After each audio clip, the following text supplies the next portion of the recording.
자리에 앉으셔서 함께 말씀 보겠습니다. 오늘 같이 보실 말씀은 에베소서 6장입니다. 에베소서 6장입니다.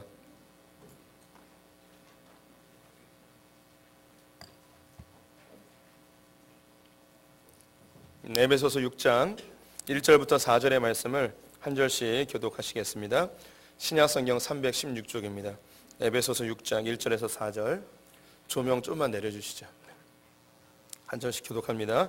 자녀들아, 주 안에서 너희 부모에게 순종하라. 이것이 옳으니라. 내 아버지와 어머니를 공경하라. 이것은 약속이 있는 첫 계명이니. 이로써 내가 잘되고 땅에서 장수하리라. 또 아비들아, 너희 자녀를 노엽게 하지 말고 오직 주의 교훈과 훈계로 양육하라. 아멘.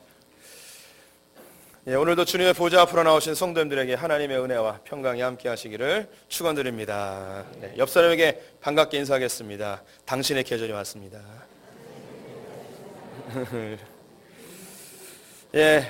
벌써 5월이네요. 2016년도 3분의 1이 지나갔습니다. 엊그제 신년 예배를 드린 것 같은데 눈 깜짝할 사이에 4달이 지나가 버렸습니다. 우리 성도님들 또 5월은 화창한 계절이니까요. 또 가슴 확 피고 주 안에서 승리하는 한 달 되시기를 축원드립니다.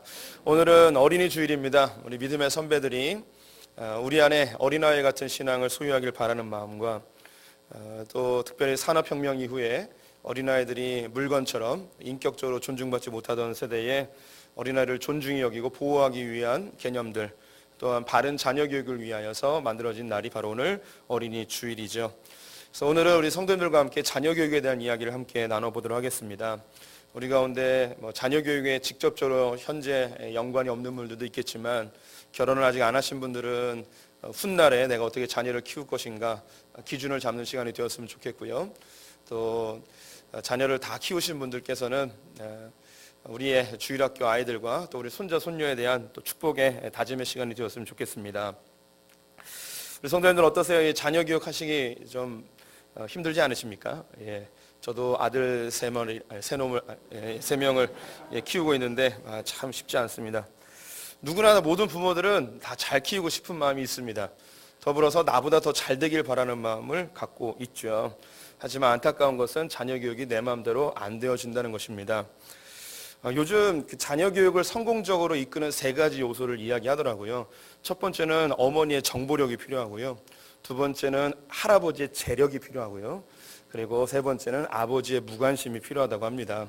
그래서 엄마는 이곳저곳에서 정보를 다 얻어가지고 자녀를 잘 키우려고 하는데 저녁에 들어온 아버지 하는 말이 뭐 그런 걸 시켜, 공부 잘한다고 다 잘 사는 거 아니야, 뭐 이야기하면서 초를 치는, 그리고 아이들 공부하기 싫어하는데 아버지 말을 지지를 받으니까 또 그것을 빌미삼아 어머니에게 반항하고 뭐 이런 일들이 있죠. 그래서 어머니들은 당신은 모르면 입이나 닥치고 있어 라고 이야기하면서 무관심하기를 요구하고 있죠.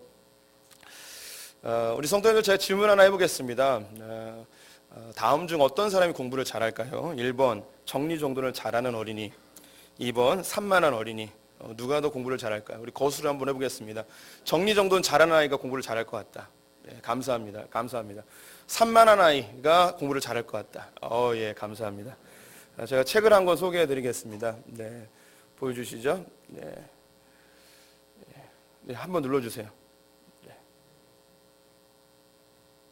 이 책은 정리만 잘해도 성적이 오른다. 정리정돈을 잘하면 성적이 오른다는 이야기예요. 다른 책도 하나 소개해드릴게요. 산만한 아이가 머리가 좋다. 어디 따라야 될까요? 뭘 따라야 되겠습니까? 정리정돈 잘하면 성적 오른다고 하는데 저 정리정돈 되게 잘하거든요. 성적 안 올랐거든요. 우리 아이들 산만하고요, 지저분합니다. 엄마를 닮아서. 성적은 안 오릅니다. 제가 그래서 결론을 내렸습니다. 정리정돈 잘하고 못하고 중요한 게 아니라 머리가 좋아야 성적이 오른다는 걸 알게 되었죠. 한 가지 더 질문해 볼게요. 다음 중 어떤 아이가 공부를 잘할까요? 1번 게임을 좋아하는 아이, 2번 게임을 안 하는 아이. 이것도 한번 손들어 볼게요. 게임을 좋아해서 많이 하는 아이가 성적이 오를 것 같다. 이거 많이 들으네요. 게임 안 하는 아이가 성적이 오를 것 같다. 감사합니다. 우리는 대부분 게임을 안 하는 걸 원하겠지만 지난주에 뉴스에 나온 거예요. 미국에 있는 콜롬비아 대학과 프랑스에 있는 데카르트 대학에서 공동으로 조사했는데요. 어린아이들 1,800명을 대상으로 조사했습니다. 일주일에 5시간 정도 게임하는 아이들과 그렇지 않은 아이들을 연구해 봤는데, 비교 연구했는데, 놀랍게도 게임을 하는 아이들이 지능지수가 1.75배가 높았고요. 학업지수는 1.88배가 더 높았습니다. 심지어 게임을 하는 아이들은 대인관계도 좋았습니다. 그럼 아이들에게 게임을 시켜야 될까요? 말아야 될까요? 이렇게 해야 될지 저렇게 해야 될지 정말 애매한 게 자녀교육입니다. 이것뿐만이겠습니까?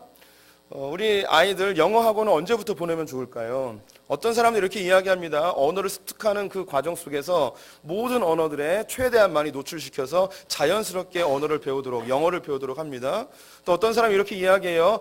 모국어도 배우기 전에 영어를 배우는 것은 옳지 않다. 그래서 모국어를 완벽하게 이해한 다음에 영어를 가르쳐야 된다라고 이야기하는 사람도 있습니다. 뭘 어디에 장단을 맞춰야 될지 모르겠습니다. 어떤 분들은 부모님이 주도적으로 아이들의 교육을 책임져야 된다 이야기하고, 어떤 분들은 아이들이 자발적으로 공부할 수 있도록 열어줘야 된다라고 이야기하는 분들도 있습니다. 학원을 보내야 된다고 이야기하는 분들도 있고, 하지 말아야 된다고 하는 분들도 있고, 이 얘기 저 얘기 막 듣다 보니까 뭐가 진짜인지 모르겠고 어디에 장단을 맞춰야 될지 모르는 것이 오늘날의 현실이죠. 그러다 보니까 우리가 어디에 눈을 쏠리게 되어지냐면, 소위 성공한 분들, 그리고 인생을 다른 사람보다 더 두각 있게 사는 분들에 대해서 눈을 돌리게 되어 있습니다. 제가 세계에서 가장 성공한 3사람 한번 소개해 드려 볼게요. 이분들이 중요시 여기는 자녀 교육의 내용은 무엇일까요? 현재 세계에서 가장 큰 부자인 빌 게이츠. 이 사람은 자녀들에게 첫 번째 되어지는 교육의 방향성을 정보광이 되거라라는 것이었습니다. 이 정보는 어디로부터 얻게 되어지냐? 독서, 책을 통해서 얻는 것이죠.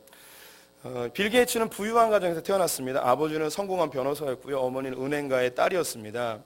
19세기 철공한 카네기는요, 가난은 나에게 최고의 교육 현장이었다라고 이야기하였지만 빌 게이츠는 가난을 경험해 본 적이 없어요. 그런데 그는 최고의 부자가 됐거든요.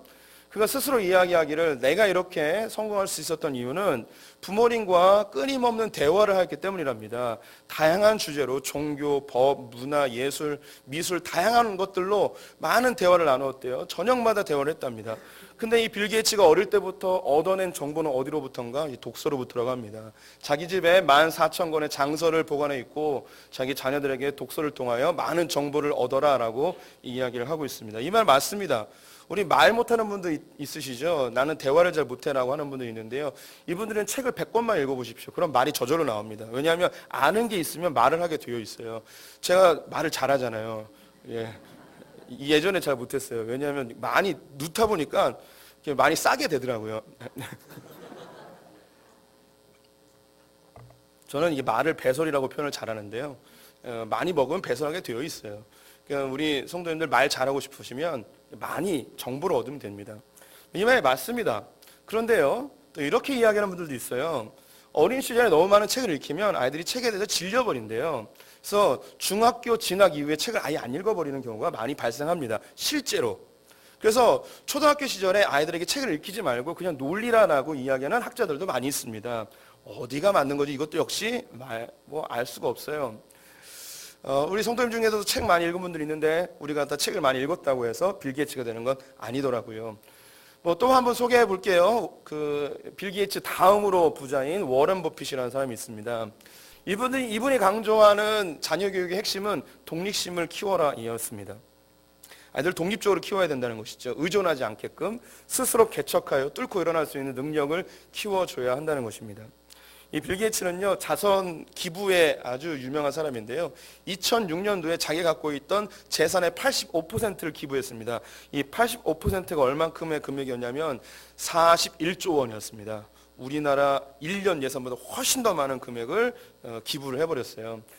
이 기부의 사실이 사회에 알려지게 되었을 때에 누가 가장 큰 충격을 먹었을까요?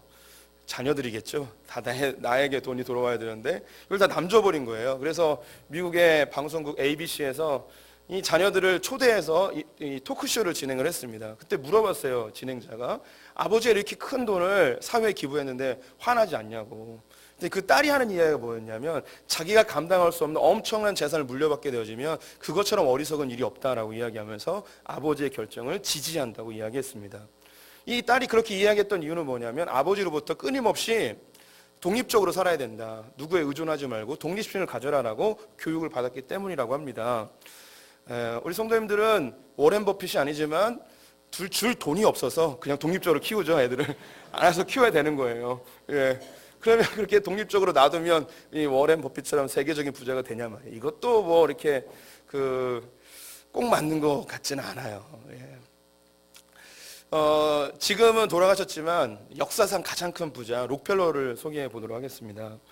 록펠러는 지금으로 환산하면 그 자기 자산이 182조 원인데요. 이걸 넘은 사람이 없어요. 역사상 가장 큰 부자였습니다.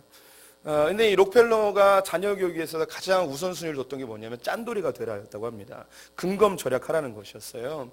그래서 이 록펠러는 공부는 시키지 않았고요. 토요일마다 재정관리 교육을 시켰다고 합니다. 용돈 기록장을 가져와 가지고 아이들이 돈을 어떻게 쓰고 있는지 그걸 교육을 했대. 용돈을 주면은 3개의 바구니로 나누어서 하나는 용돈 바구니, 그리고 하나는 저축 바구니, 하나는 기부 바구니로 해서 아이들이 이 3가지를 균형적으로 잘 사용하고 있는지 토요일마다 점검을 했다고 합니다. 놀랍게도 이 록펠러가 죽은 이후에 이 록펠러의 자녀들은 이 재산을 지금도 잘 관리하고 있고요. 우리 성도님들 뭐 관심은 없겠지만 이 사건이 일어났으면 이미 아셨을 거예요. 록펠러 가문에서는 재정으로 인한 추문이 한 번도 없었습니다. 그래서 이 가문 자체가 재정 관리 능력 최고로 인정을 받고 있죠. 누구나 다 이게 강조하는 부분들이 있어요. 근데 이걸 따라한다고 또 다 되는 건 아니란 말이죠. 이게 훌륭한 사람들만 자녀 교육을 힘쓰느냐? 그건 아니에요. 우리처럼 이제 평범한 사람들, 심지어 우리보다 못한 사람들도 자녀들에게 무엇인가 강조하며 교육을 하고 있습니다. 이태리에 있는 마피아들은요, 신기하게도 대를 이어 깡패 짓을 하더라고요. 그래서 이 마피아의 늙은 보스가 자기의 이제 사역을 내려놓고 은퇴를 하면서 자기의 이제 부하들을 모아놓고 자기 어릴 적 이야기를 해주었다고 합니다. 이건 지어낸 얘기가 아니고 실제로 있었던 일입니다. 자기 아버지도 이런 조직에서 활동을 하고 있었는데 어린 시절 6살 때로 기억한답니다. 그래서 한 2m쯤 되어지는 높은 곳에 자기를 올려놨대요. 그리고 뛰어내리라고 했다고 합니다.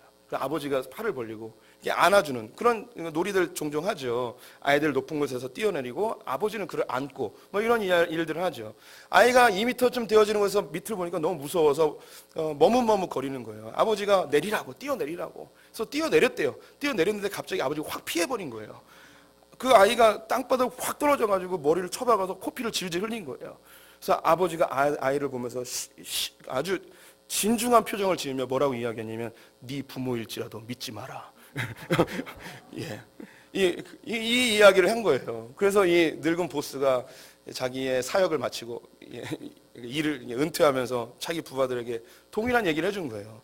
네 부모일지라도 심지어 네 마누라일지라도 절대 믿지 마라. 이게 이런 교육을 했다는 거죠.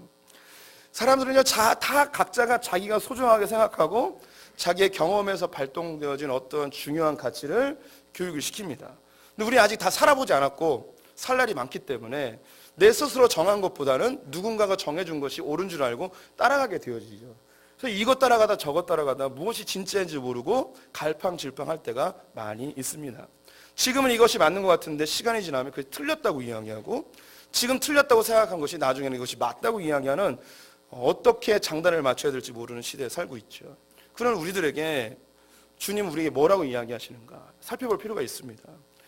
시편 1편을 보게 되어지면 복 있는 사람에 대해서 나오는데요. 복 있는 사람과 반대되어지는 사람이 악인입니다. 악인의 특징이 뭐였냐면 바람에 날리는 겨와 같다고 이야기를 합니다. 바람에 날리는 겨는 시대의 풍조와 분위기에 의해서 이리저리 몰려다니는 것을 이야기하죠. 반면에 복 있는 사람은 누군가 하나님의 말씀에 뿌리를 깊이 박아 시냇가에 심겨진 나무처럼 이파리가 무성하고 열매가 시절을 쫓아 맺혀지는 삶. 지금은 당장은 뭔가 보이지 않겠지만 언젠간 반드시 열매가 맺혀지는 삶, 즉 하나님의 가치관에 뿌리를 박는 그런 삶을 이야기하고 있습니다. 그렇다면 우리 자녀 교육에서도 하나님이 제시하시는 분명한 기준이 있겠죠. 이 기준을 우리가 붙잡고 그 안에 뿌리를 깊이 박을 때에 때가 되어지면 주님이 기뻐하신 열매가 자연스럽게 맺혀질 줄 믿습니다. 그러면 자녀들에게 제시하시는 하나님의 귀한 기준은 무엇일까요? 가장 먼저 중요한 것은 무엇이냐? 자녀는 나의 소유물이 아니라 하나님께서 주신 선물이라는 것입니다.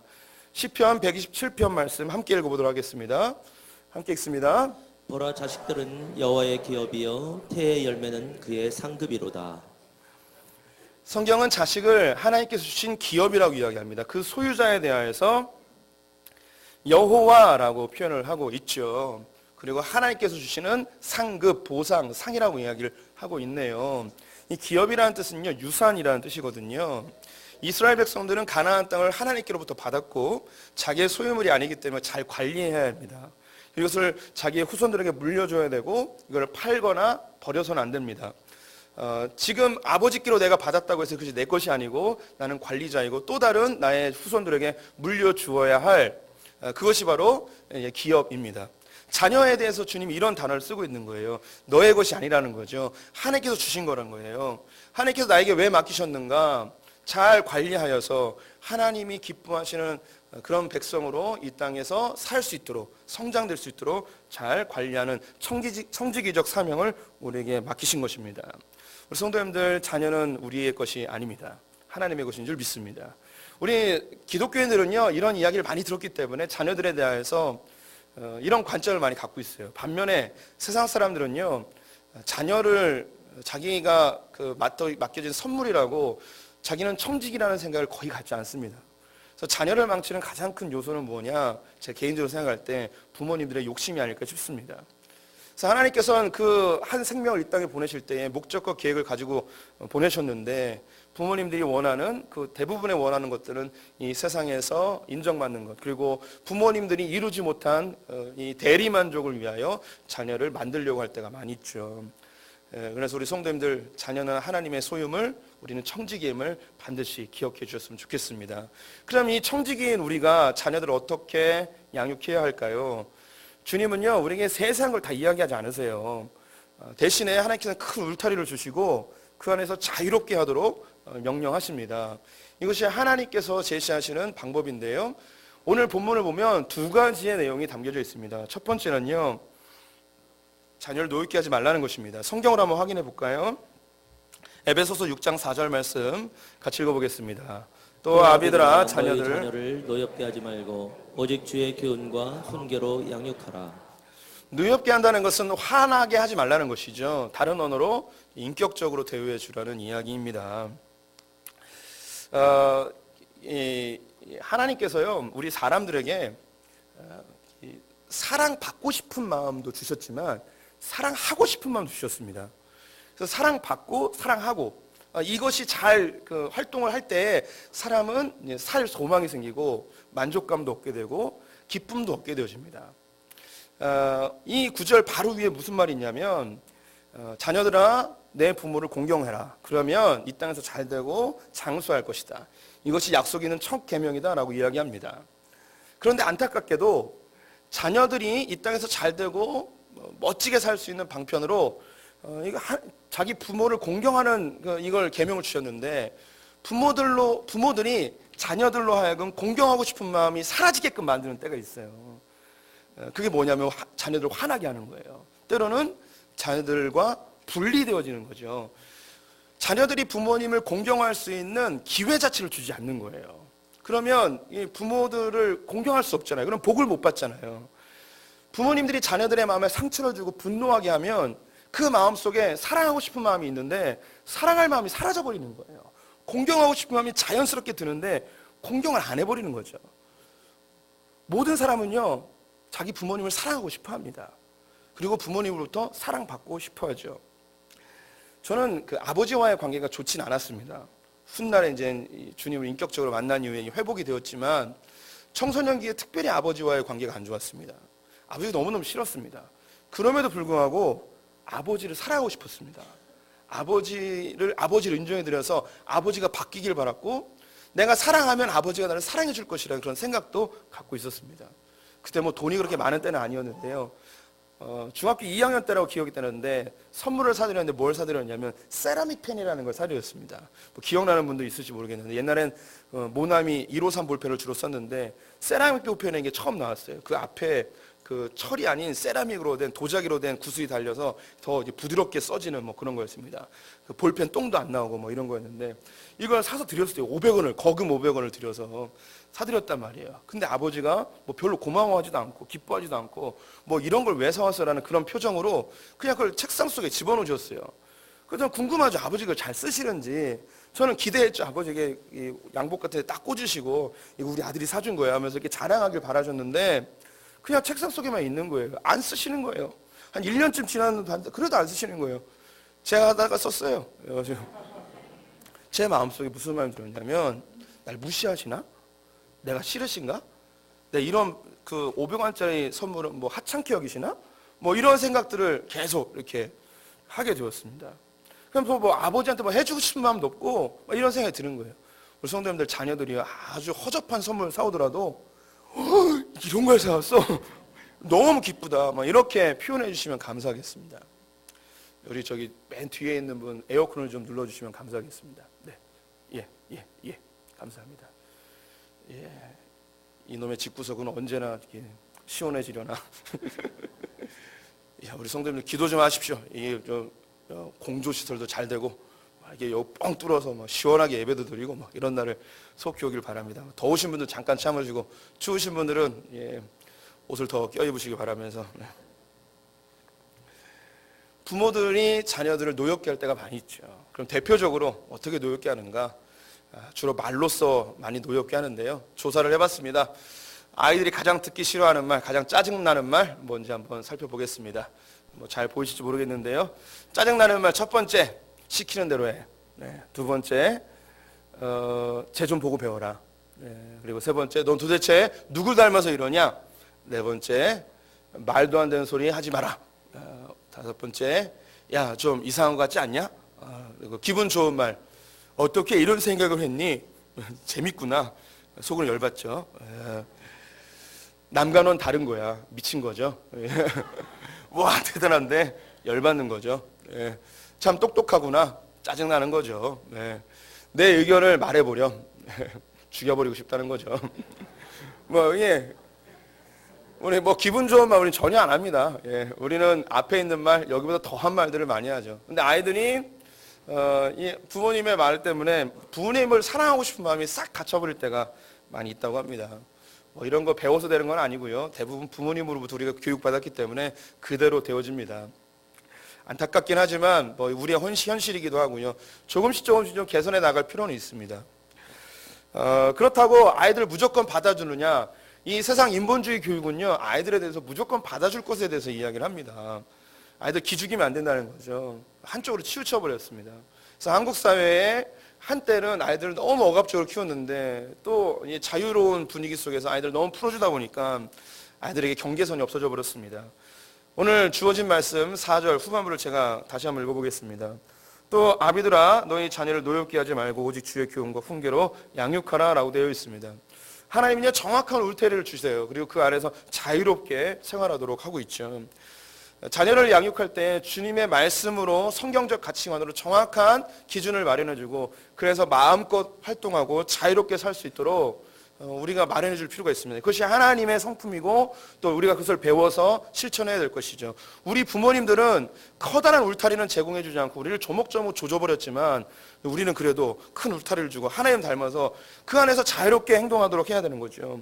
저는 우리 아이들에게 그렇게 크게 자유교육을 잘한다고 표현하고 싶지는 않습니다. 하지만 어린 시절부터 강조한 게 3가지가 있어요. 첫 번째, 살아있는 거 갖고 장난치지 마라. 두 번째, 먹는 거 갖고 장난치지 마라. 세 번째, 돈 갖고 장난치지 마라. 이 3가지가 큰 울타리입니다. 그 안에서는 네가 하고 싶은 대로 다 하라는 거예요. 왜 먹는 거 갖고 장난치지 말라? 이것은 어머니가 정성스럽게 만들어준 거기 때문에 어머니에 대한 모독이다. 돈 갖고 장난치지 말라. 이건 아버지가 피땀 흘려서 돈 벌어 왔으니까 아버지에 대한 모욕이다. 그 다음에 살아있는 것에 대한 장난은 이 모든 생명 하나님께로부터 왔기 때문에 살아있는 것하고 장난치면 하나님에 대한 모독이라는 걸 알려주는 거예요. 사람 건들면 안 되고 살아있는 식물이나 동물 죽여서는 안 되고 이런 일들을 했죠. 저는 큰 울타리를 제공해주면 아이들에게 자유롭게 생활하도록 하지만 우리 마누라는 조목조목 조져버리죠. 이거 하지 마, 이거 하지 마, 이거 하지 마, 이거 하지 마, 이거 하지 마. 아이들은 감옥 생활을 하고 있습니다. 아이들은 언제를 기다리냐? 제가 들어올 때만 기다리고 있죠. 아버지가 오면 모든 게 다 이게 덮어져 버리거든요. 우리 성도님들 하나님께서 우리를 대하실 때요, 뒤따라다니면서 감시하거나 CCTV를 바라보면서 잘못할 때마다 죽여버리는 뭐 이런 분 아니세요. 주님의 큰 울타리 안에서 그래서 마음껏 자유롭게 풍성하게 자라나길 바라는 아버지 하나님, 우리 성도님들이 이미 다 경험하셨을 것입니다. 그 하나님을 배웠다면 우리도 우리 자녀들에게 그렇게 대해 주어야 할 것입니다. 하나님 우리를 비난하지 않습니다. 우리를 사랑하시죠. 하나님 우리를 노엽게 하지 않으십니다. 우리가 오해할 때는 있지만 시간이 지나면 하나님 이해하게 됩니다. 우리 성도님들, 지금 현재 아이들이 오해할 수 있겠지만 하나님의 기준 안에서 아이들을 잘 양육하면 그건 반드시 훗날에 다 이해하게 되어질 줄 믿습니다. 하나님의 기준으로 아이를 끝없이 사랑하시되 아이들에게 분명한 성경적 가치관을 심어주시는 분들 되시길 바랍니다. 이런 것들이 이야기는 들어도 잘 되진 않아요. 이 모든 것들을 품을 수 있는 언어가 뭐냐면 아버지 하나님의 마음입니다. 제가 좋아하는 구절 하나 같이 읽어보겠습니다. 잠언 4장 3절과 4절의 말씀인데요, 같이 읽어보겠습니다. 나도 내 아버지에게 아들이었으며 내 어머니 보기에 유약한 아들이었더라. 아버지가 내게 가르쳐 이르기를 내 말을 내 마음에 두라. 내 명령을 지키라. 그리하면 살리라. 이건 솔로몬이 잠언을 통하여서 그의 자녀들에게 해준 교훈의 말입니다. 다윗으로부터 자기는 많은 교훈을 받았다는 거예요. 아버지가 나에게 늘 하시는 말씀이 이러이러한 하나님의 말씀을 네 마음속에 잘 간직해 두어라 라고 자기가 배웠다는 거죠. 그래서 내가 아버지께로부터 받았던 그 마음을 내가 너희들에게도 주고 싶다. 너희들 잘 귀담아 들어서 하나님 안에서 풍성한 삶을 살았으면 좋겠다라고 알려주는 겁니다. 잠언에 나오는 이 솔로몬의 지혜는요, 예수 그리스도를 그대로 표현해주고 있습니다. 참고로 잠언서를 읽을 때 지혜라는 단어를 그리스도로 바꿔서 읽으시면 아무 문제가 없습니다. 이 솔로몬은 예수 그리스도의 모습을 보여주고 있는데요, 하나님 아버지로부터 받았던 그 마음을 우리들에게 전달하시는 예수님입니다. 우리는 작은 예수들이 되어서 하나님의 마음을 우리가 품어 하나님께서 우리에게 주시는 그 마음을 품고 이것을 다시 우리 자녀들에게 전달하는 역할을 감당하는 것이죠. 하나님을 닮으면 닮을수록 더 좋은 부모가 되어집니다. 하나님의 마음을 이해하면 이해할수록 우리의 자녀들을 더 아름답게 양육할 수 있죠. 한때 우리나라는요, 종교화된 기독교 때문에 교회 내에서 부모님들의 모습은 너무 성실하고 멋져 보였지만 집안에서는 너무 다른 모습의 이중성 때문에 아이들은 교회를 떠나고 부모님을 멀리하는 경우들도 있었습니다. 그것은 종교화된 기독교이고요, 우리는 하나님 아버지의 마음을 배워서 교회에서나 가정에서나 동일하게 하나님의 성품이 드러나야 될 사람들입니다. 먼저 우리 부모 되신 분들은 하나님을 닮기를 권면드립니다. 그리고 하나님의 마음을 담아 우리 자녀들을 대해 주셨으면 좋겠습니다. 하나님께 주신 귀한 선물들 잘 양육하시되 하나님의 마음으로 끝없이 사랑하시고 주님의 가치관으로 정확한 기준들을 제시하셔서 이 땅에서 우리 자녀들이 나보다 더 멋지게 사는 모습, 그건 하나님의 상급이 되어지기를 축원드립니다. 기도하겠습니다. 하나님, 우리에게 자녀들을 허락하여 주시니 감사합니다. 잘 키우고 싶지만 마음대로 되지 않습니다. 세상을 바라보면 이것저것 너무나 가르칠 것도 많고 유행도 많고 해야 될 일도 많고 무엇이 진짜인지 분별하기도 어려운 시대를 살아가고 있습니다. 이때 우리가 다시금 복음으로 돌아가게 하여 주시옵소서. 모두가 진리고 참이라고 이야기할 때에 우리가 주의 말씀에 뿌리를 깊이 박는 자들 되게 하여 주시옵소서. 자녀는 여호와의 기업이고 그분의 상급이라고 말씀하셨사오니 우리의 자녀를 주님께 드립니다. 우리의 소유권을 포기합니다. 하나님의 것임을 인정합니다. 우리에게 맡기셨사오니 인격적으로 키우게 하여 주시고 주님의 명확한 기준과 가치관으로 양육하게 하여 주시옵소서. 우리에게 하나님의 마음을 더하여 주셔서 우리의 아이들에게 우리를 통하여 하나님이 전달되어지고 하나님의 사랑을 경험케 하여 주시옵소서. 지금은 우리 주 예수 그리스도의 은혜와 하나님 아버지의 무한하신 사랑과 성령의 교통하심이 하나님 아버지의 마음을 품고 우리 자녀들에게 하나님을 전달하기를 소망하는 소풍의 모든 성도들 가운데 지금부터 영원토록 함께 있을지어다.